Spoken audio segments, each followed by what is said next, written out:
My name is Laurie. I'm Dinek Coach Tianzuni Pueblo, and I work for the Native American Voters Alliance, and I come out of a community organizing background. For Native American communities, we actually have a pretty sometimes confusing but complex relationship with the federal government, which really kind of trickles down to our relationship with our local counties, cities, urban areas, as they relate to how they impact our reservations, our land, our water. And so for these reasons, it's really important for Indian people to get involved. That voting is actually one piece of the pie, but it's actually a very powerful piece. And it's not that hard to do if you really think about it. I come out of a strong environmental background, right? So, protecting Mother Earth is extremely important, protecting the water, making sure our kids have a secure and healthy future, making sure that education is alive and that it's actually feeding and nourishing our young people. Like, those are the things that I think your average Indian person would say, yes, I'm for. I really believe that. I think those things are just basic things that we should protect for the generations yet to come. And yet, a lot of those folks are not making the recognition or tying these issues with actual candidates, with actual policies, with actual trends, I guess, in terms of maybe clean water won't be available, maybe clean air won't be available. Maybe we're going to take all the money from your school and give it to, a school another 50, 100 miles away. At NAVA, we're really trying to tie those a little bit closer to make sure that people are understanding that we're not just asking you to vote in the president, yes or no, but all those different issues that they represent. If voting is only one tool in the toolbox, that means there's still more work to be done.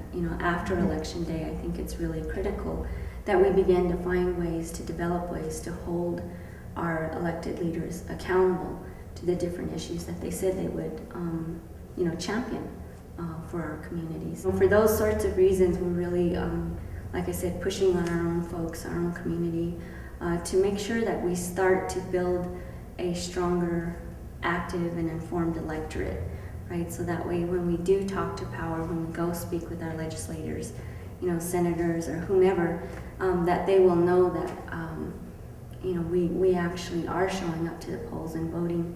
And the last reason I think that's really critical is that local races are just extremely close right now. Here in New Mexico, you've had some races, won or lost by 5 votes. You've had them, within 100 votes.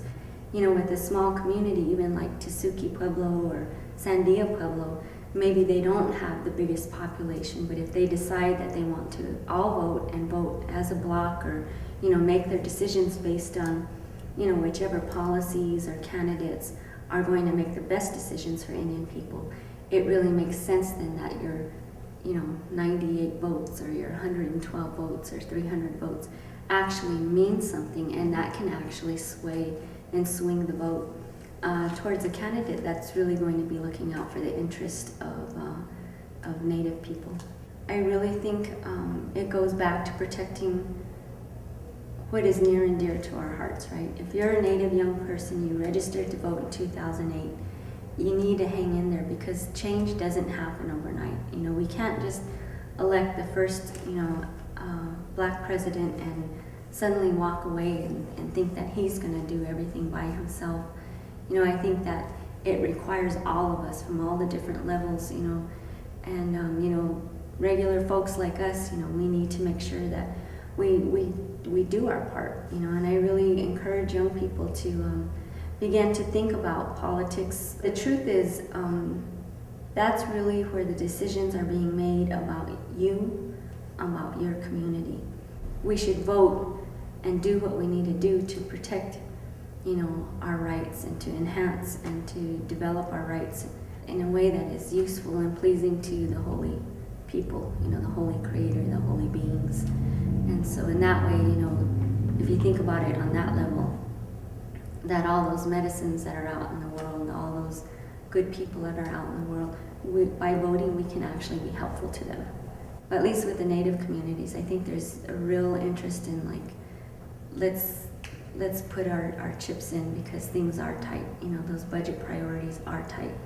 And we have the potential to have leadership in there that really understands government-to-government relationships. And we have the chance to have leadership that would, you know, not tokenize our agenda. It concerns me that a lot of, you know, folks that run for office don't have a long history of public service or volunteerism or whatever. You know, some do, but not all of them. And I think that that's something we really need to look at as part of also our analysis on who's going to be the better candidates.